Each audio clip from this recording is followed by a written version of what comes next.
Hi everyone, welcome to my channel. RRB எக்ஸாமோட previous year question பார்க்க போகிறோம்.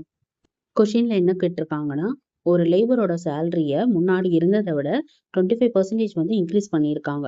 இப்போ இன்க்ரீஸ் ஆன சேலரியில் எவ்வளோ குறைச்சோன்னா இனிஷியல் சேலரி சேமாக இருக்கும் அப்படின்னு சொல்லி கேட்டிருக்காங்க.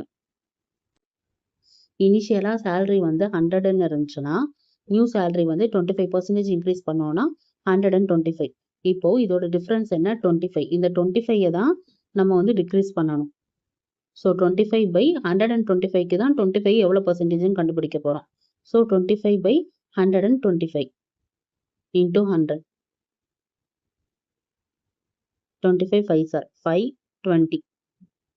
ஸோ 20% 125ல டிக்ரீஸ் பண்ணோன்னா தான் நமக்கு 100 கிடைக்கும். இப்போ இதுவே ஃபார்முலா மெத்தடில் எப்படி பண்ணோம் அப்படின்னா, ஃபஸ்ட்டு ஃபார்முலா நமக்கு இதில் டிக்ரீஸ் தான் பண்ண போகிறோம். ஸோ டிக்ரீஸ் பண்ணுறதுக்கு ஃபார்முலா என்னென்னா, எவ்வளோ பர்சன்டேஜ் இன்க்ரீஸ் ஆகிருக்கு? 25% இன்க்ரீஸ் ஆகிருக்கு. So x/100 + x. இந்த எக்ஸுன்றது என்னென்னா இன்க்ரீஸ் ஆன பர்சன்டேஜ். எவ்வளோ பர்சன்டேஜ் இன்க்ரீஸ் ஆகிருக்கு? 25%. ஸோ 25/100 + 25 125.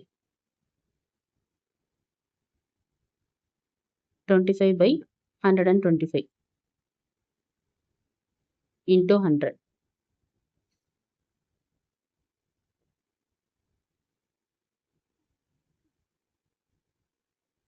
25/5 5 into 20.